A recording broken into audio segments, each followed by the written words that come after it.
Salam jumpa Bapak Ibu trader sekalian, Stock Technician di sini. Hari ini kita ada di tanggal 5 Mei 2023. IHSG merah sepanjang hari ini dan ya seperti yang teman-teman tahu itu penutupan IHSG ditarik cukup tinggi. Ya saya rasa pelakunya adalah BBRI dan ya mungkin beberapa saham lainnya.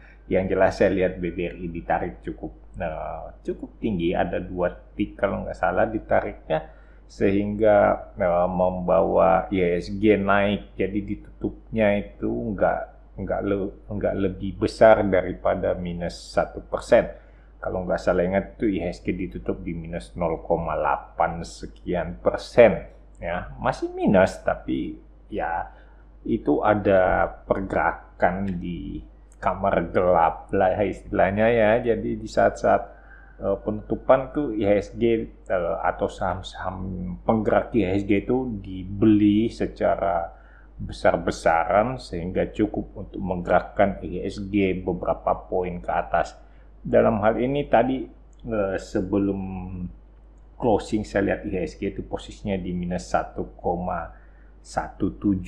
Nah, waktu closing setelah lewat jam 4 saya lihat IHSG udah di 0,8 sekian persen ya, mengubah sedikit pandangan mengenai pasar, mencoba untuk melakukan pembelian atau memanfaatkan kesempatan untuk membeli. Yang jelas kita lihat IHSG udah menembus kita punya area support ya. Jadi IHSG ini agak-agak berbahaya. Ini udah mulai mengkhawatirkan karena IHSG-nya ini udah benar-benar dalam posisi yang tidak terlalu bagus menurut saya ya. Ada kemungkinan mantul karena ini saya lihat IHSG turunnya lumayan cepat. Kalau dari Fibonacci ini kelihatannya langsung ke 61,8, bahkan ini kan lower shadow-nya itu turun lebih rendah daripada di sini. Jadi kalau teman-teman punya Fibonacci di sini 100%, di sini 0, ini akan lebih rendah daripada angka 100%, dan ini akan terbaca bahwa kemungkinan IHSG akan mantul kembali ke area sekitar sini ya, di sekitar 6.890-an ya, sekitar situ. Itu ada Fibonacci 38,2. Itu mungkin akan terjadi dalam hari Senin atau hari Selasa. Semoga aja. Kita nggak pernah tahu masa depan kan. Tapi saya orangnya selalu lebih sering melihat sisi bullish. Ya emang udah bawaan saya untuk selalu lebih di sisi optimistis daripada menjadi orang yang takut gitu. Saya sadar, setiap trader mestinya sadar dengan kemampuan sendiri atau dengan kondisi sendiri. Apakah dia seorang yang lebih cenderung untuk bearish, apa orang yang cenderung untuk bullish. Karena itu akan membantu pada saat kita menganalisa suatu saham, menganalisa chart, sehingga kita bisa melihat kemungkinan lain bahwa ada bias dalam kita punya opini, sehingga itu bisa membantu kita menambal dari sisi yang lain. Kawan-kawan yang baru ketemu channel Stock Technician, selamat datang, selamat bergabung. Channel Stock Technician adalah channel yang senantiasa melakukan analisa pergerakan harga saham secara teknikal di Bursa Efek Indonesia. Teman-teman yang tertarik dengan analisa teknikal, jangan ragu, langsung saja subscribe. Kita akan selalu melakukan analisa teknikal terhadap saham-saham di BEI. Kalau ada saham yang mengganggu pikiran atau pengen lihat opini lain, silakan tuliskan di kolom komentar. Kita akan bahas pada video berikutnya. Pertama kita akan melihat saham ESIS. Nah, saham ESIS ini kalau teman-teman bisa melihat video-video sebelumnya itu saya bahas di tanggal 4 April sekitar di sini ya. Mana dia? Oke, di sini ya, tanggal 4 April itu di sini. Kemudian ternyata ESIS turun menembus support kotak hijau, dan teman-teman bisa lihat kalau trennya berlawanan dengan arah pergerakan, maka volumenya cenderung mengecil. Kemudian ESIS beranjak naik dan menembus area kotak hijau. Sekarang kotak hijau kembali bertindak sebagai support.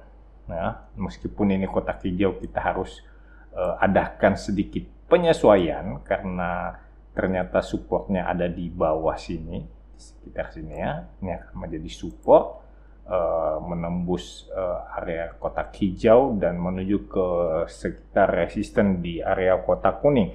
Teman-teman bisa melihat pergerakannya didukung dengan peningkatan volume transaksi, berarti ini arah pergerakannya sejalan dengan tren. Ini akan sangat bagus karena berarti ESIS seenggaknya dalam tren jangka pendek itu adalah naik, uptrend, walaupun dalam jangka pendek. Ini kita masih membutuhkan waktu. Saya rasa setelah ESIS menembus area kotak kuning, tentu saja teman-teman harus memperhatikan volume transaksi yang terjadi. Volume transaksi yang besar saat terjadi penembusan resisten itu adalah salah satu pertanda yang bagus bahwa memang sahamnya sedang breakout dengan sempurna dan kemungkinan untuk naik menjadi lebih besar. Target untuk pergerakan ESIS sendiri ada di area kotak merah, saya kira ada di sekitar 5.15 sampai 5.25, itu adalah angka yang cukup bagus, tapi tentu saja ini memang belum terlalu besar, sedangkan teman-teman bisa memperkecil resiko atau meminimize resiko dengan membeli sedekat mungkin dengan support. Tentu saja pada saat ESIS menembus area kotak kuning dan kotak kuning berubah menjadi support, teman-teman bisa melakukan pembelian dekat dengan support sehingga reward to risk ratio-nya menjadi lebih baik.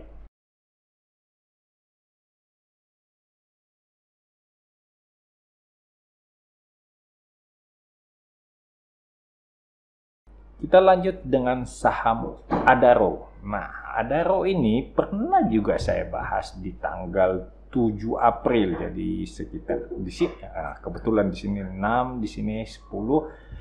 Artinya waktu kita bahas itu candle Adaro ada di sini dan saya sebenarnya tidak menyangka Adaro akan turun. Lebih tepatnya sih saya nggak menyangka batu bara akan sedemikian hancur harganya sehingga rata-rata saham di sektor batubara itu mengalami penurunan yang cukup dalam. Teman-teman boleh cek saham-saham yang batubara itu semua pernah kita bahas di tanggal 7. Enggak semua sih, sebagian kita bahas di tanggal 7 dan kelihatannya semuanya tidak baik-baik saja.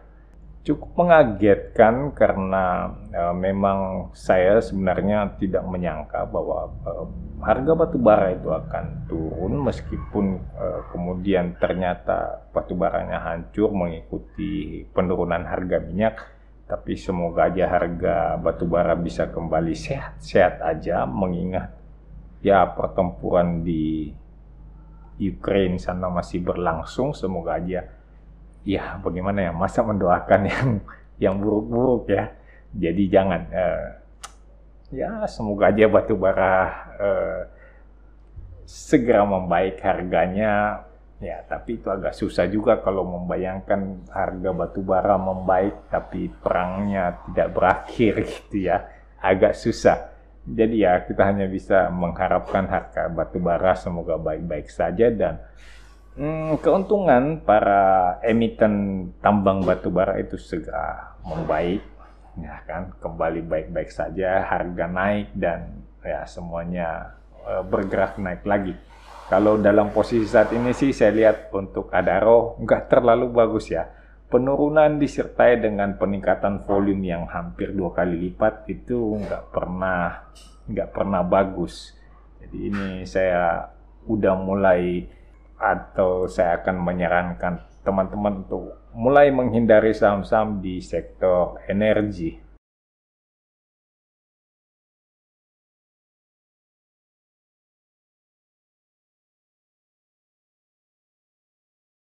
Berikutnya saya punya TOTL. Nah, TOTL ini adalah di bidang konstruksi ya, infrastruktur. Jadi kalau teman-teman lihat dalam jangka pendek juga trennya sudah naik, apakah tren naik ini sudah berakhir atau belum? Kalau dilihat dari transaksi hari ini kayaknya belum ya, masih terjadi peningkatan volume transaksi. Mungkin ini hanya sekedar pause gitu. Jadi sementara trendless dulu untuk beberapa hari ke depan, mengumpulkan kekuatan. Karena kita lihat ini minat transaksi masih cukup besar terjadi di saham TOTL. Saya memperkirakan dia akan bergerak sideways di sekitar area kotak kuning.